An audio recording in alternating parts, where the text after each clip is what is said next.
conectarnos con ella, como cada día seguramente todos lo hacemos, en esas palabras que buscamos en nuestras Biblias o recibimos en devocionales y en comentarios tan lindos que los hermanos van poniendo todo el tiempo y que nos hacen también, nos ayudan a seguir adelante.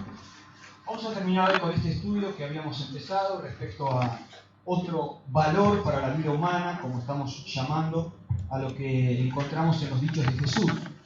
Pensamos en unos domingos en el valor de la integridad por sobre la hipocresía, lo importante que es para un creyente, para un hijo de Dios, una hija de Dios, desarrollar una vida íntegra, completa y descubrir en nosotros nuestras propias hipocresías. Nos dimos cuenta que todos, de alguna manera, tenemos que combatir ese mal en nosotros que nos lleva a disociarnos y a separarnos y buscar de integrar nuestras vidas en lo que Jesús quiere. Y el otro concepto que estamos desarrollando ahora es el de la sencillez como oposición al materialismo, una vida materialista, la de una persona que tiene en el dinero y en las cosas materiales un valor que se constituye en una especie de ídolo y de adoración y que le convoca toda su vida. En los dichos de Jesucristo, para la vida humana un valor es lo opuesto a eso, es la sencillez. Y puse entre comillas la palabra sencillez porque tal vez al final de este estudio podamos darnos cuenta que lo que Jesús nos propone es más que ser sencillos, es mucho más que eso. Habíamos leído ese pasaje tan lindo en Mateo, no lo vamos a leer nuevamente por amor al tiempo, pero habíamos encontrado en esas palabras de Jesucristo, dentro del Sermón del Monte, un llamado a una vida sencilla, y veíamos a Jesucristo proponiéndonos una vida despojada de esa obsesión y de ese afán por las cosas materiales, esa preocupación.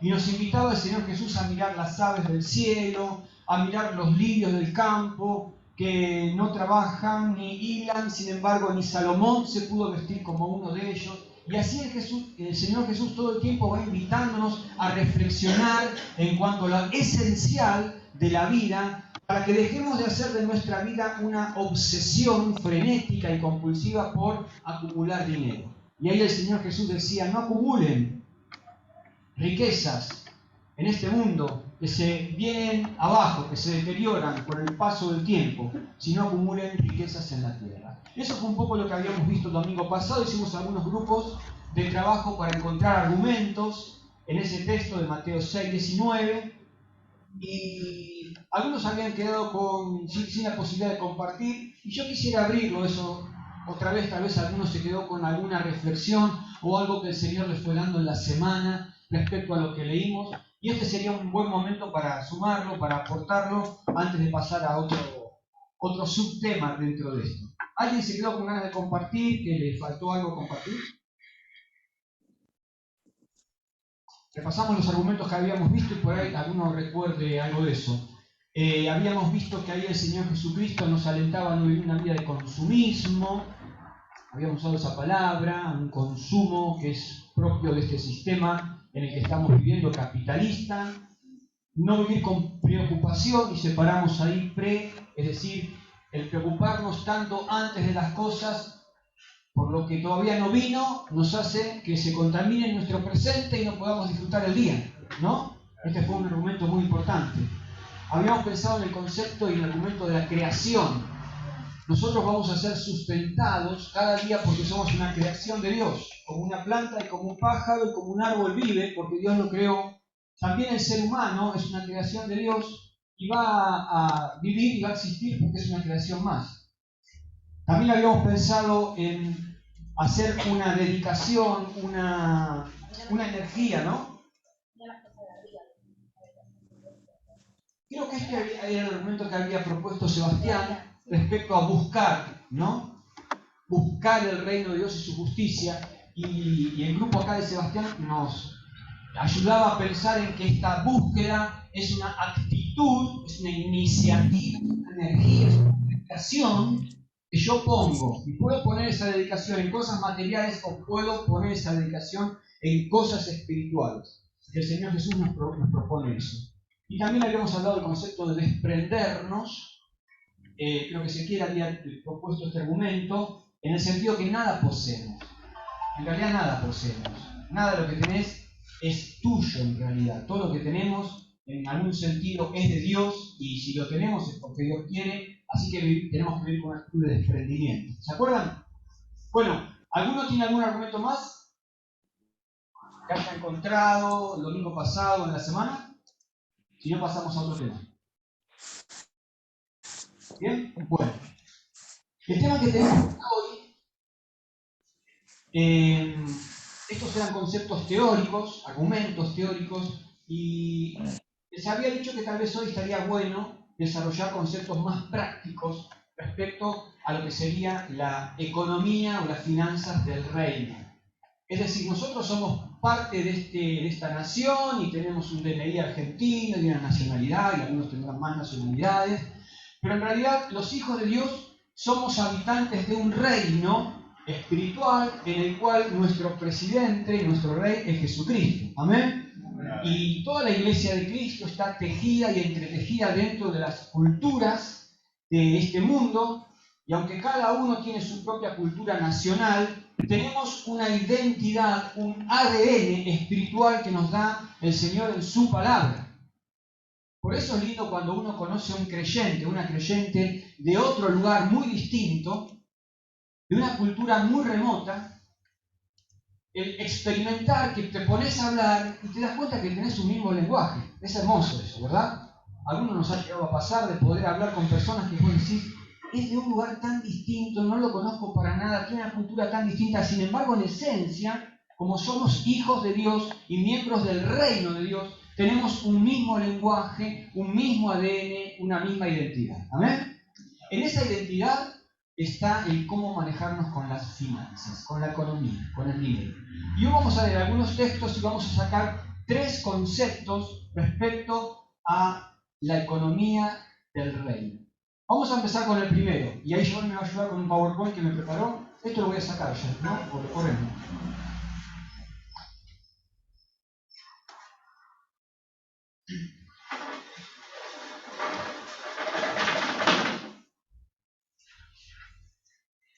Dice axioma. ¿Saben lo que es un axioma? No es muy difícil. ¿Qué les parece que es un axioma? Es una verdad. Todo arriba. ¿Murió? Hola. Es una verdad que no necesita demostración. Eso es un axioma. Algo que es más que una verdad. A ver, ¿esto para dónde va a caer si lo suelto? Para abajo. ¿Por qué? Es un axioma. No puede caer nunca para arriba. ¿O alguna vez vieron caer algo para arriba? Exacto, un absoluto. Un axioma es algo que siempre va a ser verdad, incuestionablemente de las cosas. ¿Está? Aprendiste una palabra nueva. Axioma. Una verdad que no necesita demostración. Hay 3 axiomas respecto a las finanzas en el reino de Dios. Vamos a mirar la primera. Y vamos a buscar 2 textos. Acumular. Y vos dirás, pero bueno, acá estamos, parece, en contra de lo que venimos hablando hasta ahora. Dijimos que no tenemos que acumular riquezas, que no tenemos que ser materialistas, que tenemos que ser desprendidos. Y vos estás hablando de acumular. Vamos a leer los textos y vamos a reflexionar en eso. Efesios 4:28 y Proverbios 3:9 al 10. Búsquenlo ahí. 18 y Proverbios 3, Proverbios 4:28, perdón, y Proverbios 3:9 al 10. Sí, está bien, igual vamos leyendo. El que tiene, lo lee con voz bien fuerte, espacio y claro. Dale. ¿Hay otro micrófono, Joel? Me dijeron que los que están en el Zoom a veces no pueden escuchar lo que se habla si no es con micrófono, así que vamos a usar el micrófono.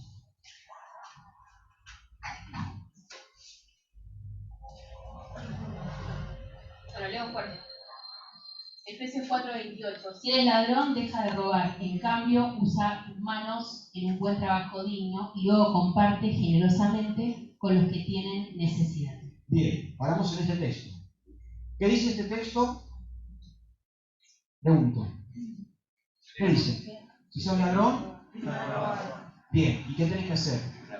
Trabajar. ¿Para qué? Para compartir con el que tiene necesidad. Para tener para lo tuyo y para compartir con el que tiene necesidad. ¿Bien?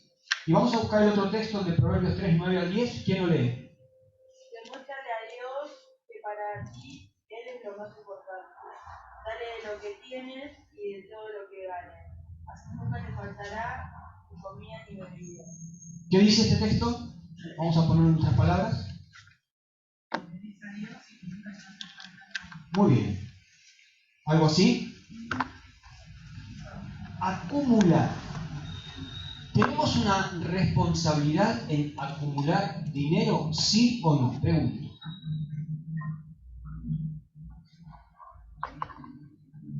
¿Tenemos una responsabilidad en acumular dinero, en juntar dinero? ¿Sí o no? Sí. Incuestionablemente sí. Ahora, ¿cuál es la meta de esa acumulación de dinero? ¿Cuánto tengo que tratar de ganar y cuánto tengo que trabajar para tratar de ganar eso que tengo que tratar de ganar? ¿Cuál es la meta? Bien.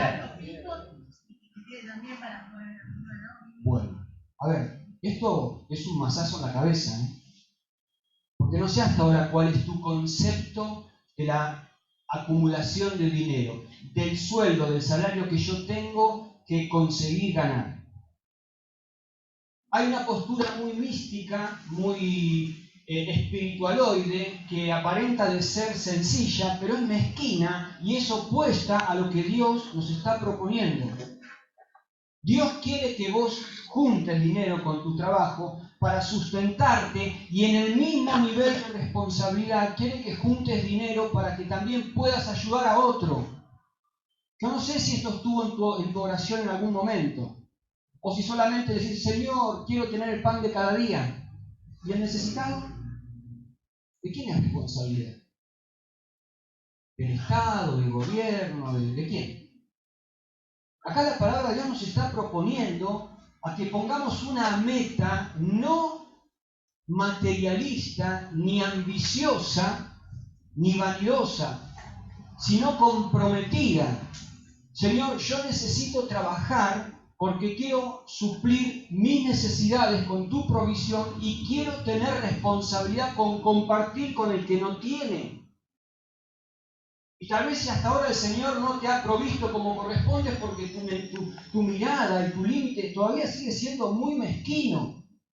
¿No te parece que a Dios le dé el bolsillo para darte para vos y para ayudar también? Pero empezar a desafiarlo a Dios en esto, ¿amén? Cree que el Señor tiene y puede, pero necesita un corazón que esté preparado con este concepto y con este axioma, con esta verdad que la provisión que Dios nos quiere dar es para nosotros y es para tener, para compartir. Fue muy claro el texto que leyó Vicky recién. El que robaba, que no robe más, sino que trabaje con sus manos para que tenga para sus necesidades y para compartir. ¿Te parece que esto es solamente responsabilidad de los que robaban? Me parece que es un axioma que nosotros tenemos que tener muy presente y muy claro en nuestra vida. ¿Algún aporte en cuanto a esto antes de pasar al segundo concepto? La fe. Bien, ¿cómo sería? Porque si yo tengo fe que Dios me va a proveer, yo le pido a Dios que me ayude para ayudar al que tiene necesidad, estoy sacando de mi sueldo, tengo que tener fe que Dios también va a cubrir eso. Muy bien. Pero estoy generando una necesidad Muy también, bien. porque yo ayudo al otro. Muy bien, ahora vamos a ver ese concepto también. Nosotros, Walter, Ahora, me olvidé el micrófono. Sí, porque no se escucha. Sí, perdón. Nosotros siempre tuvimos una... ¿Me escuchas, Walter? ¿Sí? Tuvimos siempre con Oscar una forma de administrarnos, ¿no es cierto? Cuando teníamos todos los nenes chiquitos y el trabajo solamente de él, hacíamos una lista de los gastos mensuales. Y Oscar siempre ponía primero la ofrenda. Como dice Ani, no sabíamos si me iba a alcanzar, pero el Señor suple. Amén. Querido, ¿eh? Buena experiencia, un matrimonio experimentado. ¿Ahí, Sandy? Sí. También, lo que decía se puede sustentar con, por ejemplo, la iglesia de Filipos. que ayudaba a Pablo en los viajes misioneros y estaba bien económicamente, o sea, le bastaba para ellos y para ayudar a misioneros en ese caso. Ay, me acuerdo que lo habíamos estudiado por eso. Tal cual. Una iglesia pobre. Andrita, ¿tiene algo para decirnos también? Que vos dijiste que a Dios hay que desafiarlo, y nosotros en la olla lo vimos a eso. Cuando la meta era ayudar a otros y a veces no teníamos nada, orábamos y le decíamos, Señor, o sea, nosotros estamos acá y esperamos de vos. Y Dios suplía, pero sorprendentemente, o sea, le pedíamos comida y nos traía gaseosa, postre, cosas que ni siquiera habíamos pedido para él. Así que es verdad lo que decís. Es así. Bien. Cuando nosotros tenemos este concepto en la acumulación, en el sueldo, en el salario, y lo empezás a ver como una responsabilidad, dejás de pensar en la ayuda como una limosna. ¿Saben? Esto es un concepto muy importante para entender. El ser humano está educado como que la ayuda es una especie de limosna que yo doy. Pero no es así. A veces los ricos piensan así, los problemas de la sociedad, como que a los pobres hay que darles algo, como para calmar mi conciencia y calmar el hambre. Pero la responsabilidad de las pobrezas del mundo la tienen los ricos de este mundo, no la tienen los pobres. Los pobres no pueden hacer nada con su pobreza. Tiene un problema que estos tienen los cristianos también, los creyentes también.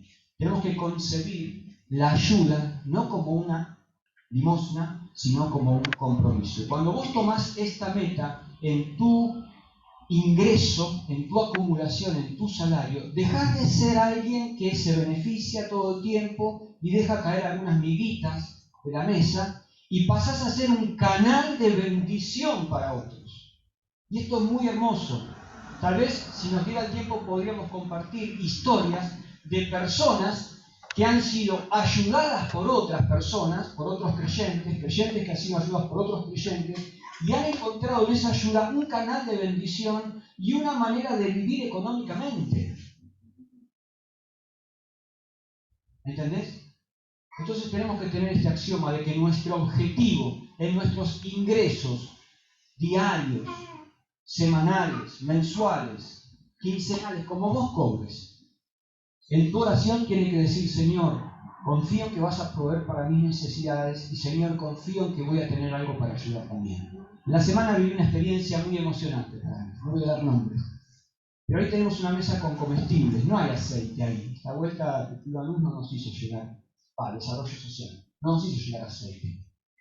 Y en la semana, en uno de los talleres, que pasan milagros todo el tiempo, acá en los talleres es una hermosa experiencia poder estar acá cada tarde con las cosas que el Señor está haciendo y están pasando. Una persona que yo sé que tiene muchas necesidades, puso ahí una botella de aceite y algunas cosas más. Yo sé que esa persona, esa botella de aceite, la necesita muchísimo. Y está caro un aceite ahora. Pero esa persona recibió tal vez 2 aceites o 3. Y dijo, uno lo pongo acá. Porque sé que tal vez alguno lo necesita. Esa persona entendió que su provisión era para sí mismo y era para otro. ¿Amén? Amén. Si empezás a tener esta actitud, van a cambiar un poco las finanzas en tu vida. Vamos al segundo acción, show. Dice, administrar, obviamente. En las finanzas del reino, la administración o la mayordomía de los ingresos es clave. Vamos a buscar 2 textos ahí. ¿Quién los busca? Primera Tesalonicenses 4, 10 al 12 y otro es Malaquías, que es un libro que existe, que está en la Biblia, aunque no lo crean. Está entre Génesis y Apocalipsis. Antes de eso, es fácil, Mira, bien, ese próximo. Malaquías 4.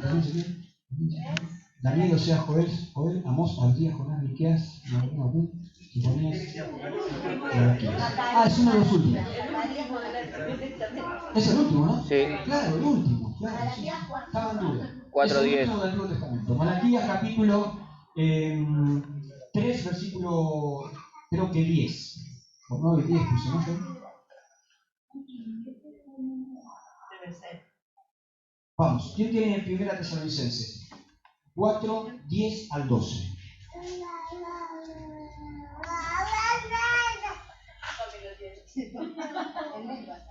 Vamos, ¿quién lo tiene? Yo leo.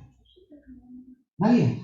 Ahí voy, Primera Tesalonicenses 4. Está en pantalla. Estamos todos buscando la ¿Cuánto del 10 al 12? Acá lo leo más. En efecto dice, lo leo. En efecto, ustedes aman a todos los hermanos que viven en Macedonia. Macedonia que estuvo en las noticias deportivas de esta semana. No obstante, hermanos, les animamos a amarse aún más, a procurar vivir, fíjense, a procurar vivir en paz. Estamos en el concepto de la administración, con todos, a ocuparse de sus propias responsabilidades. Esto te peina contra pelo, está hablando de autonomía, está hablando de independencia. Es fuerte esto, a ocuparse de sus propias responsabilidades y a trabajar con sus propias manos.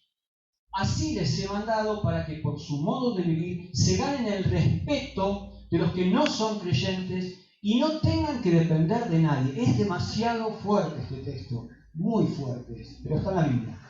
Vamos a mirarlo con compromiso y con sinceridad.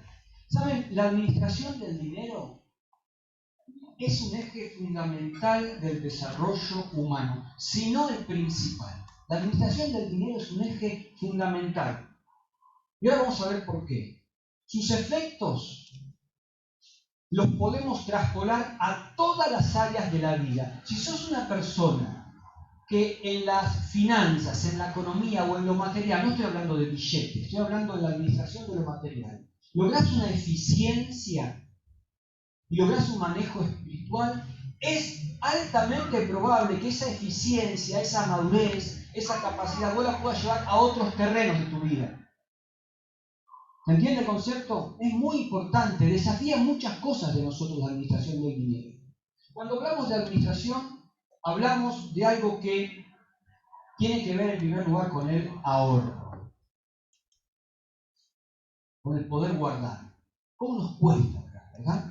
A mí siempre eso me ha costado. Y siempre me he excusado diciendo lo que pasa es que no tengo un ingreso suficiente como para poder separar un billete y ahorrarlo todos los meses. ¿Es verdad eso, sí o no? Saben que no es verdad. Acá somos todos pobres, gracias a Dios. Puedo hablar con total confianza porque todos somos pobres. Acá nadie ahorra, excepto Adrián Rivarola, que tiene un ahorro muy grande mensual, pero después... Ya te iba a corregir. ¿Y por qué no me corregís? Falta tu humor, Adrián. Nadie tiene la capacidad de ahorrar. Entonces entendemos lo que estamos hablando.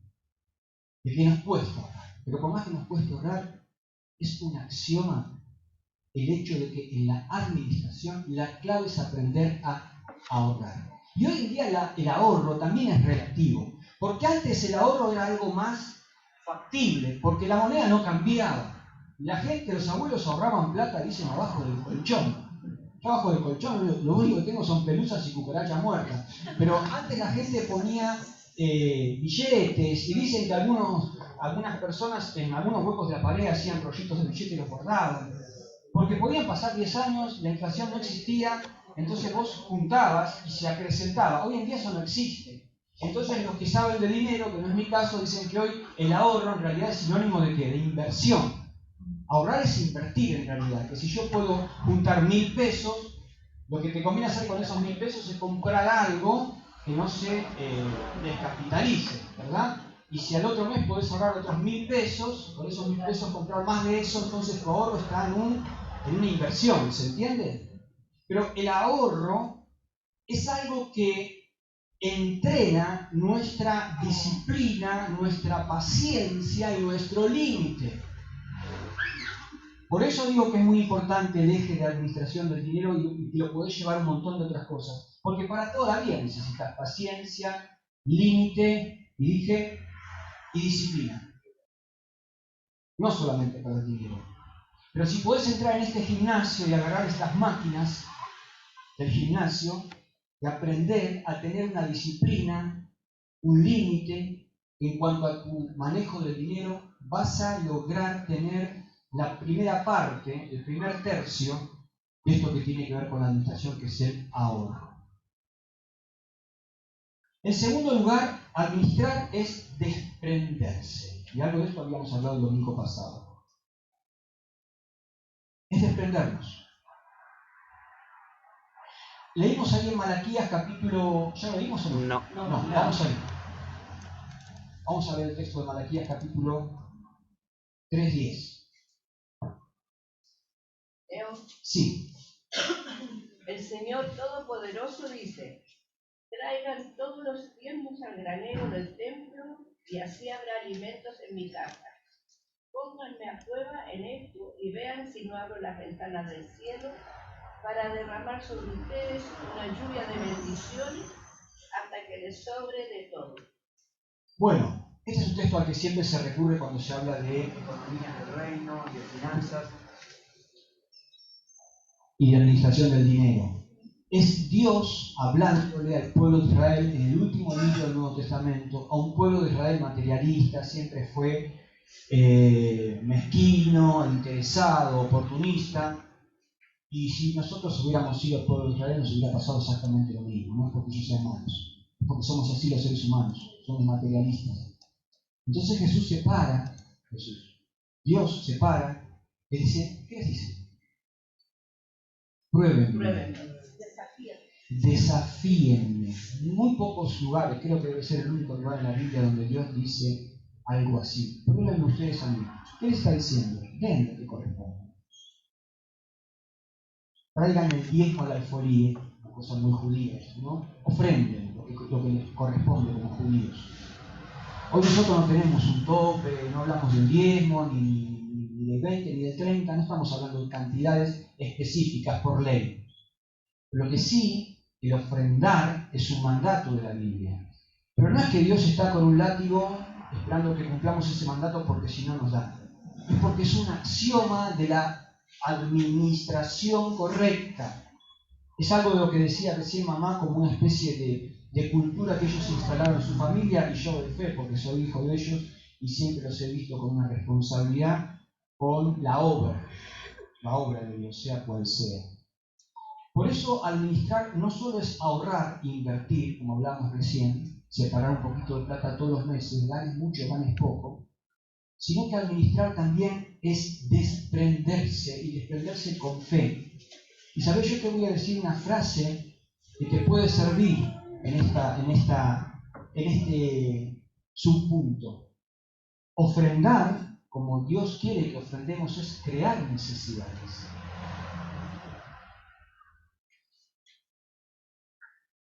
Es raro que la ofrenda te surja tranquilamente de tu ingreso.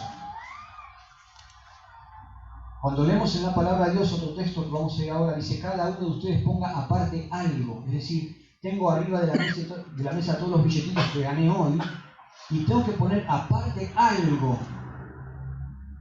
Es una decisión de hacer un recorte, crear una necesidad, porque ese billetito yo lo necesito en realidad, no es que me sobra. Pero cuando ofrendo, tengo el desprendimiento de algo mío que Dios me da, confiando en que Dios me dice: probame, desafíame, separá una parte para mi obra y comprobá de que yo les voy a derramar sobre ustedes provisión que sobreabunde. Y que cuando vos separes ese billetito que te cuesta de 50 o de 100 pesos para la obra de Dios, Dios te va a demostrar que eso lo va a suplir, y es muy probable que supla más que eso, ¿amén? Pero hasta que no lo pruebes, hasta que no lo desafíes, no va a pasar nada de eso. Ahora, nosotros pensamos al revés: Señor, dame más billetitos, entonces yo puedo separar. Pero no funciona así en la economía del reino. En la economía del reino las cosas no caen para abajo, caen para arriba. Son al revés. Los axiomas son distintos. Y el tercer puntito que quiero desarrollar en la administración es que también tenemos que cumplir. No solo tenemos que ahorrar, desprendernos, sino que cumplir. Cuando hablamos de ahorrar, hablamos de disciplina, de paciencia y de límite. Cuando hablamos de desprendernos, hablamos de confianza, de generosidad y de empatía. Y cuando hablamos de cumplir, hablamos de responsabilidad, de organización, del esfuerzo y de la independencia. El texto que leímos de primera Tesalonicenses 4, 10 al 12, dice que cada uno trabaje con sus propias manos para que no tenga que depender de nadie y para que tenga buen testimonio para con los de afuera. Acá esto se toca con la hipocresía. A mí a veces me da vergüenza ajena la vida de algunos creyentes, que tienen 2000 años ya, pero siguen dependiendo de una manera patológica de mamá, de papá, de la abuela, del abuelo, del hermano. A ver, yo no niego que hay situaciones individuales, personales, no estoy hablando de nadie en particular, ni de una manera incomprensiva, pero el desafío de Dios es que tengamos una responsabilidad en el cumplir con nuestra propia provisión. Y eso te habla de esfuerzo, eso te habla de responsabilidad, te habla de organización. No es fácil. Nos cuesta trabajar para mantenernos y no depender de nadie. Te vas a cansar, vas a tener que transpirar, vas a tener que trabajar muchas horas, a veces vas a tener que dormir poco, a veces vas a tener que evitar ir a algunos lugares que te gustaría ir o comprarte cosas que te gustaría comprar, porque tenés que tener una responsabilidad con tu propia provisión. Una cosa que lo tengas a los 12, 13, 14, 15 años, pero si sigue pasando los años y seguís dependiendo de que el plato lo llene mamá, papá, la abuela, el abuelo, el tío, el hermano. A ver, la Biblia dice que tenemos que tener un compromiso con el cumplir y con el ser responsable. Por eso, la administración del dinero es un eje principal que lo podemos llevar a toda nuestra vida. Que va a tener la paciencia, el límite, la disciplina, la confianza, la generosidad, la empatía, la responsabilidad, la organización, el esfuerzo, que lo puede llevar a otras áreas de la vida. ¿Amén? Amén. Vamos al último concepto y ahí terminamos. El tercer axioma se llama agradecer. Los textos que tenemos para leer son Hebreos 13, 4 y 5 y 1 Corintios 16, 2. Y con esto terminamos.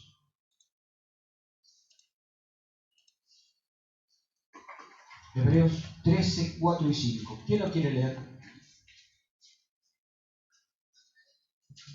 Corintios 4. 16, 2. Hebreos 13, 4 y 5. Honroso sea en todos el matrimonio y el lecho sin mancilla. ¿Estoy bien o no? Sí, sí, sí. Pero a los fornicarios y a los adúlteros los juzgará Dios. Sean vuestras costumbres sin avaricias, contento con lo que tenéis ahora, porque Él dijo, no te desampararé ni te dejaré. Muy bien.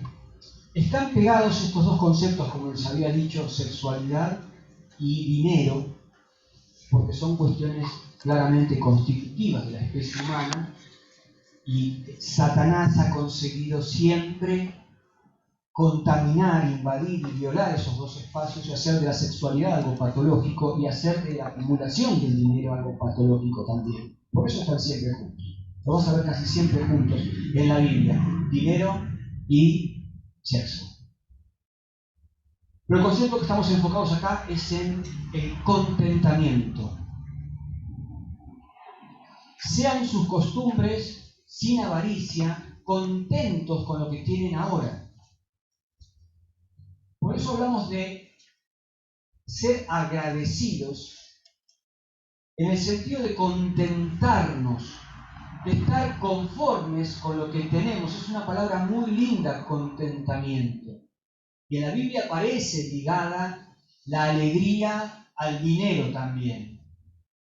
Hay un texto en la Biblia que dice que tenemos que ser dadores como Felices. Alegres.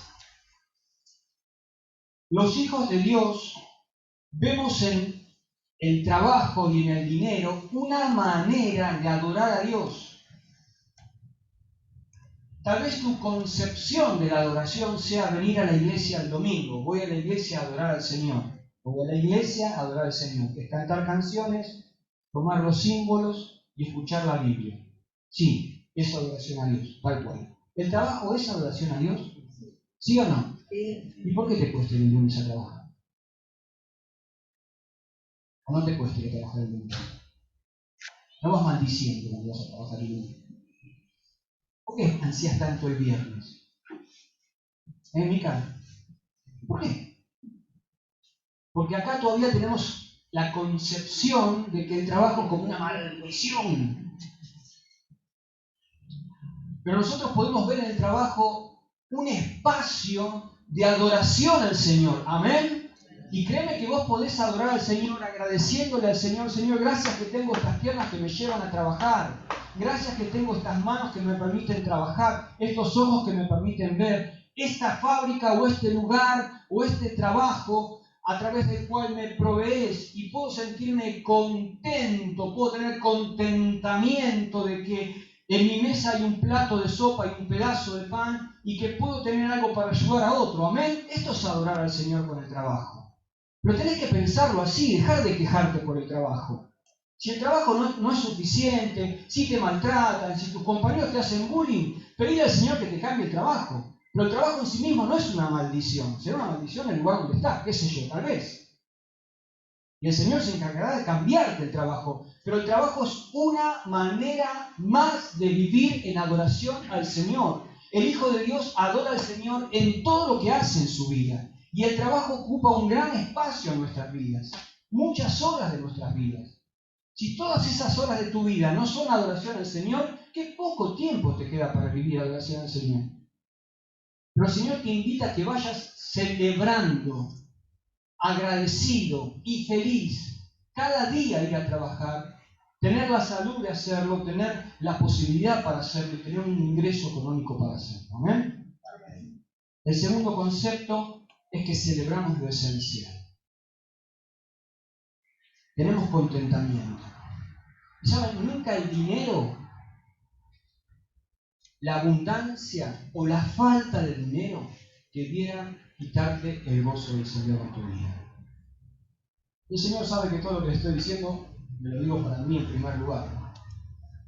¿Cuántas veces te entristeces por el dinero? Si no siempre y todo el tiempo. ¿O no es un problema? Porque acá la palabra dice que tenemos que contentarnos con lo que tenemos. Y si bien tenemos que ser esenciales, esencialistas, sencillos, disfrutar de tener para lo esencial, también tenemos que tener para compartir. Si hay algo que tenemos que tener contentamiento es en que no nos falte lo básico y lo principal. Y si eso está, en primer lugar, gracias al Señor, me tengo que gozar de que hoy tengo lo que necesito. Empecemos por ahí. Después, si me preocupa porque hay una deuda, por otras cosas, es otro tema. Pero nunca el dinero, la falta de dinero debe quitarte el gozo del Señor en tu vida. ¿Amén? Amén. Y el último concepto es el de la ofrenda. El de 1 Corintios 16:2, vamos a leer. No lo leímos, ¿no? Con eso terminamos. ¿Quién lo quiere leer? 1 Corintios 16:2. Ahí está. Sí. Dice Pablo, ¿no? A los Corintios. El primer día de la semana, que para ellos en este momento era el domingo o el sábado. Estoy confundido. Domingo ya, ¿no? Sí. Cada uno de ustedes aparte y guarde algún dinero conforme a sus ingresos para que no se tengan que hacer colectas cuando yo vaya. Pablo está instalando el concepto de la ofrenda. Y hay un montón de información en estas pocas palabras que leímos, un montón de cosas que podemos sacar. Pero algunas pocas que podemos señalar es que la ofrenda es una adoración, de que es personal, es individual, uno tiene que entender que este concepto de la ofrenda es personal.